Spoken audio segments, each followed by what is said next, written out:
Welcome to TV20 News. I'm your host, Dan Monroe. Here's what's coming up today.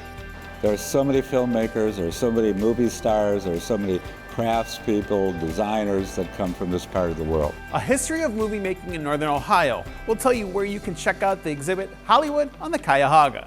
I got some Dominican food, and then I got some Mexican food, and then I also got some Honduran food. As Hispanic Heritage Month continues, the community comes together to celebrate through food. Today's an exciting day because we celebrate 30 families beginning their journey to home ownership through Hope Homes. And setting others up for success. How these Hope Homes are helping Clevelanders on their pathway to home ownership. It's official. The Special Olympics USA Games are coming to Cleveland in 2030. I cannot begin to put into words how exciting this is for us here at Special Olympics Ohio. Exciting words from Jessica Stewart, CEO of Special Olympics Ohio, as the contract is officially signed, bringing the Special Olympics USA Games to Cleveland in 2030. Jessica said this day was a long time coming. I think it's probably been 3 to 4 years ago. I think David Gilbert reached out to me and said, hey, can you meet me for lunch? I've got something I want to run by you. So, it's been a lot of thinking, a lot of working, a lot of making sure that the city was ready for this, making sure that the Sports Commission was ready, making sure that Special Olympics Ohio was ready. And the whole entire bid process was at least a year in the making of putting the bid together. Stewart said the games would have never come to Cleveland if it wasn't for the hard work of David Gilbert and his team at the Greater Cleveland Sports Commission. David is just an absolute magician, right? Anything he touches just becomes, magical, and it comes to fruition. I mean, David has that passion, he has that drive, he has that human connection, which I think is very powerful, and something like Special Olympics and like our movement, especially in the space that we live. So, they have been incredible partners. I could not ask for. I wouldn't be doing this without them. I'll be completely honest. Bobby, we did it. Adam Gilmer is a Special Olympics leader athlete who will be competing in the 2026 Special Olympics Minnesota Games. He said he is beyond excited for the games to come to Cleveland. Right now, there's just a wave of emotions. I'm so happy that Cleveland gets to host these games. It's a very great opportunity for Cleveland and just for the community, the people, my friends and family in Special Olympics. It's just a great day for all of us. Though the Special Olympic Cleveland Games are 4.5 years away, there's a lot of work that needs to be done. For more information on the Cleveland Games and how you can get involved, visit the Special Olympics Ohio website at SOOH.org. As National Hispanic Heritage Month continues, City Hall held an event allowing visitors to try foods from different countries.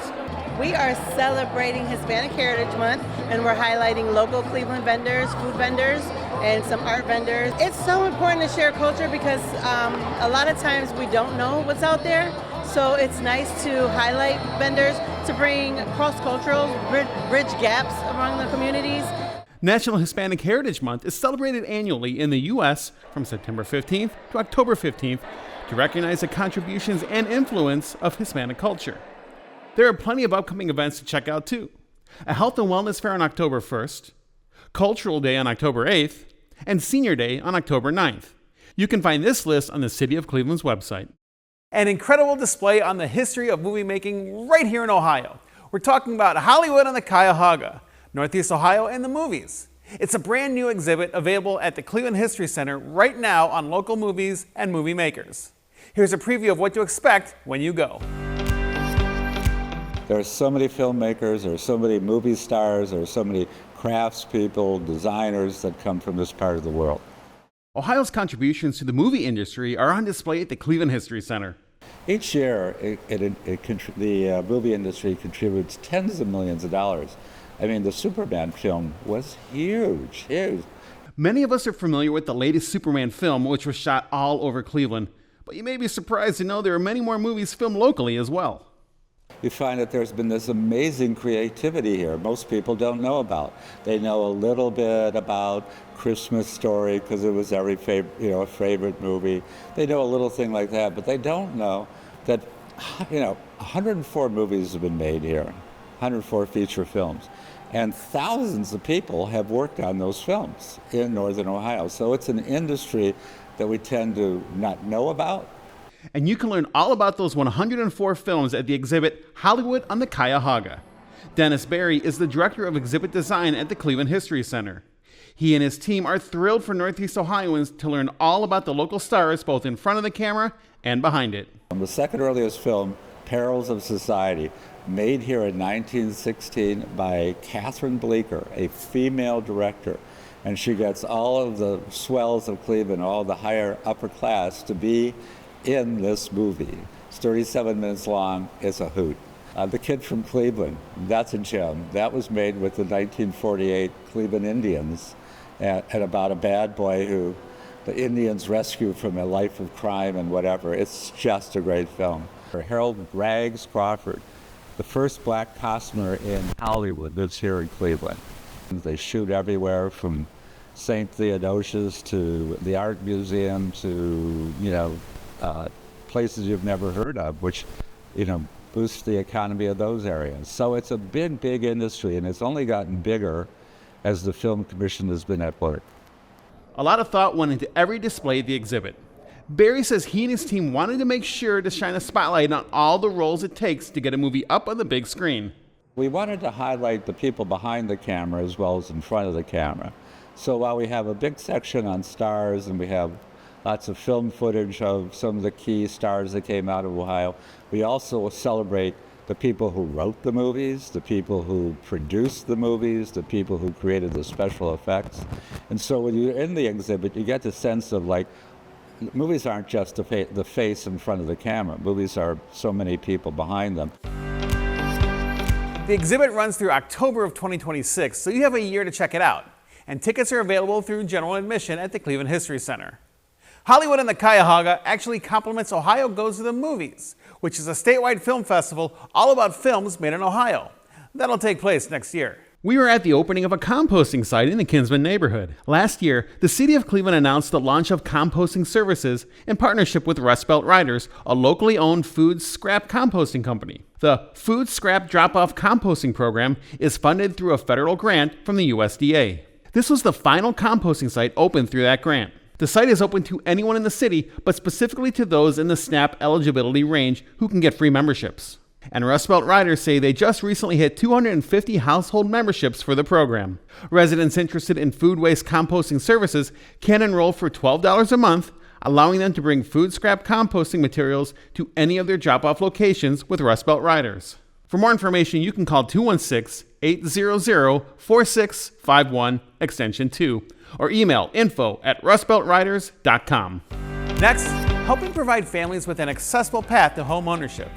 CHN Housing Partners cut the ribbon on their Hope homes throughout the Buckeye Shaker, Mount Pleasant, and Lee Harvard neighborhoods. I'm truly thankful for everybody that was involved with this project. It's truly amazing being able to get out here and see it. And there's a new synthetic turf field at Collinwood Athletic Complex, and Shadur Sanders himself stopped by for the celebration. We are Cleveland. We are Cleveland. We are Cleveland. We are Cleveland. We are Cleveland. We are Cleveland. We are Cleveland. We are Cleveland. We are Cleveland. We are Cleveland and proud of it.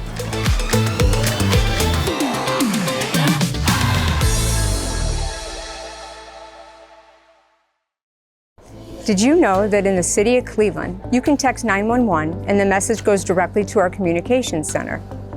Our dispatch staff will communicate with you via their keyboard, asking the same questions necessary to dispatch police, fire, or EMS emergency services. Keep this in mind if you are in the city and making an emergency phone call that might be a challenge. This safety message is brought to you by the City of Cleveland Division of Police. Hi, my name is Gabriela Lopez, and I am the Community Engagement Coordinator for Family Connections.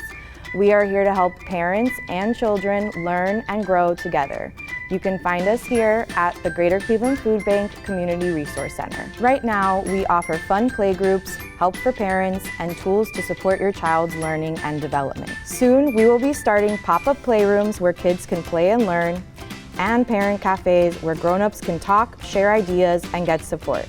Come visit us at our playroom to learn more, or go to familyconnectionsneo.org. We are happy to be here with you today. Welcome back to TV20 News. I'm Dan Monroe. Cleveland honored one of the most iconic music groups. Bone Thugs-n-Harmony received special recognition from the City Council and the Rock and Roll Hall of Fame for more than 3 decades of contributions to music and culture.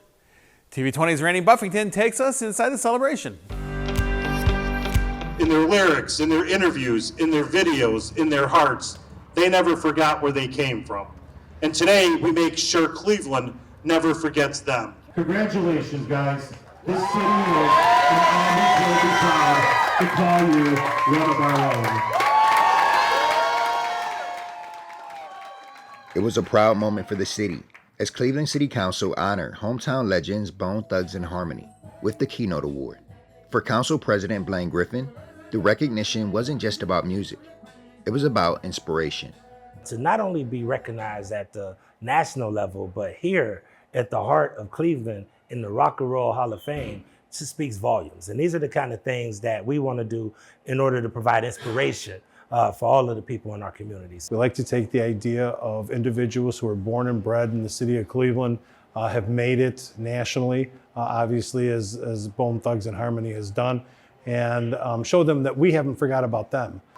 After the awards were presented, Bone turned back the clock, showing the crowd they had plenty left in the tank 3 decades later. It really don't feel like 31 years to me at all. It still feel like yesterday. It's still a dream come true. So it's just basically, we still get out there and do what we do, and for it to still be appreciated means everything to us because, we put a lot of heart and soul and blood, sweat, and tears into what we do, and, our faith and love, but it means everything, especially to come home and get the love. It means everything to us. Feel like 31 years to me. 31 years may have flown by, but Cleveland continues to honor its own, showing love to Bone Thugs-n-Harmony. For TV20, I'm Randy Buffington. We were at the ribbon cutting for Hope Homes by CHN Housing Partners. Hope Homes is made up of 30 affordable single-family homes spread throughout the Buckeye Shaker, Mount Pleasant, and Lee Harvard neighborhoods. The goal is to help provide families with an accessible pathway to home ownership. Each home has 3 bedrooms, 2 bathrooms, a full basement, and a garage. We're not here today to celebrate a production of units, right? We're here today to celebrate what these homes mean for our residents. Homes are a place to live, but they're way more than that. They're a platform for families to realize the American dream. A dream of leaving something better for your kids, of having something to call your own. Cleveland City Council has made housing a priority because the biggest requests we get are about seniors aging in place and about young families who want to live in our community. And I strongly believe, ladies and gentlemen, if we can have more stable home ownership, affordable and market rate, all forms of housing, we can make and turn this city around, build the population back up, drive crime down, and have a more talented, educated workforce. You can visit chnhousingpartners.org to learn more. The City of Cleveland's Aging Department hosted a senior transportation fair at Frederick Douglass Recreation Center on the city's southeast side. The goal was to provide seniors with information and resources on different modes of transportation available to them. We're really excited to have partnered with companies that provide transportation like RTA, Senior Transportation Connection, Bike Cleveland, NOACA, bringing them all together in one place to hear from older adults about what their needs are, and then also for older adults to learn about what these resources are. And we just know there's many people who don't know the resources out there when they might need to give up the keys. How will they still get around? That's a big question we hear. We learned through our study and through different kinds of focus groups that we've held that transportation is really a pressing issue with a lot of older adults. They wish to continue to, maintain their freedom, their ability to go and move about in their communities. The event was thrown in partnership with Livable Cuyahoga and others. A couple hundred seniors attended. If you weren't able to make it but are interested in learning more, either for yourself or for a loved one, call the Department of Aging at 216-664-2833. The inaugural 2025 Men's Full Life Fitness Summit took place at the Huntington Convention Center. It was a day-long event hosted by University Hospital's Cutler Center for Men. The event's goal was to uplift, educate, and connect men across every dimension of life. University Hospital says the Cutler Center provides men with access to health experts, services, and resources needed for a lifetime of good health, both mentally and physically. Still ahead on TV20, a celebration for a brand new field at Collinwood Athletic Complex. TV20 was there as the community came together to highlight the team that made this project happen.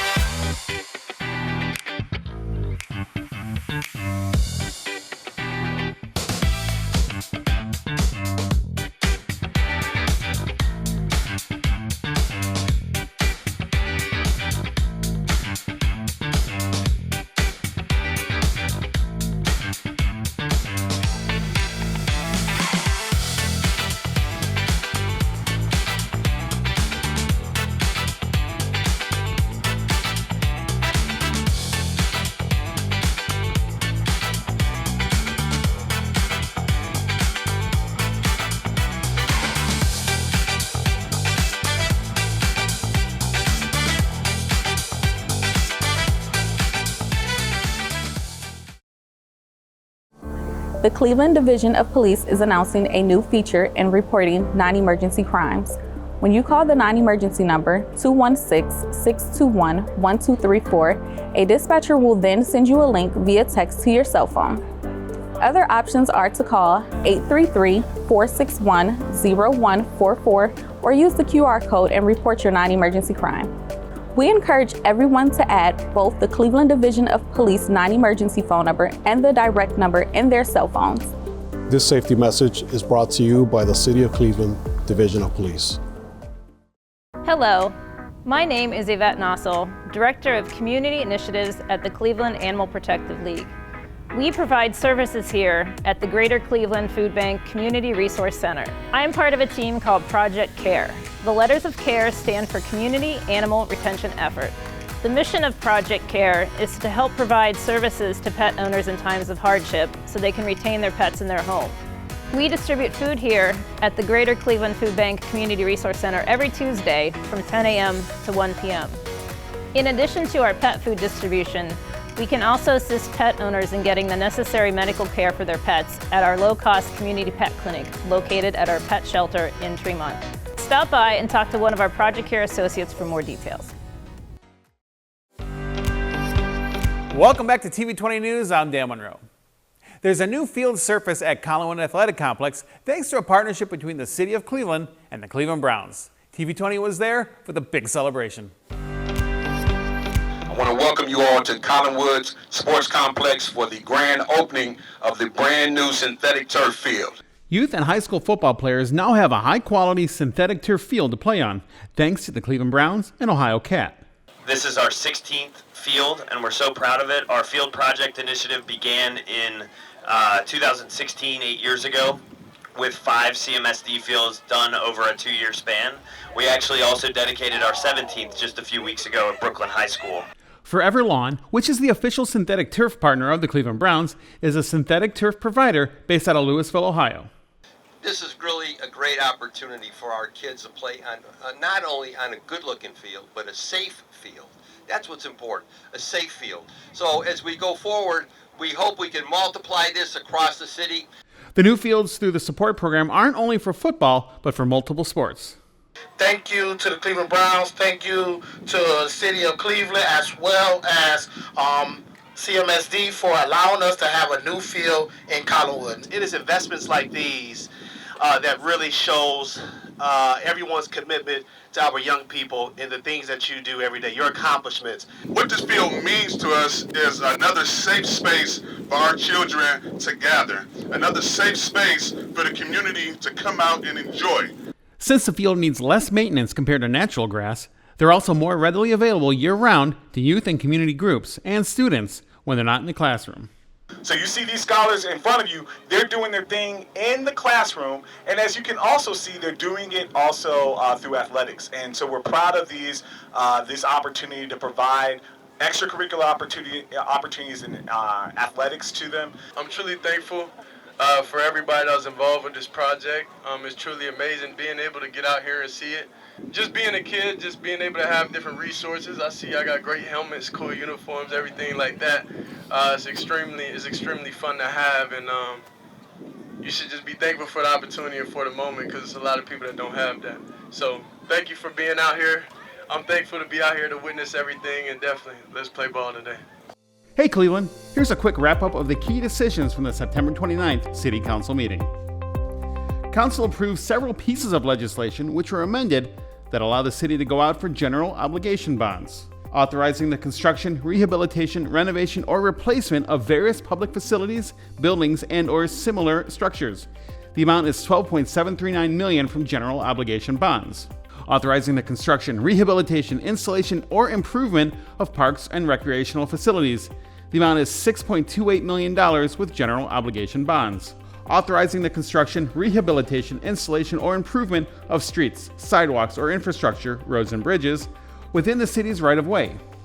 The amount is $13.045 million from general obligation bonds. Authorizing the purchase by one or more standard and requirement contracts for the purchase, lease, or lease with option to purchase of various heavy-duty trucks and equipment for the various divisions of the city government. The amount is $1.29 million for general obligation bonds.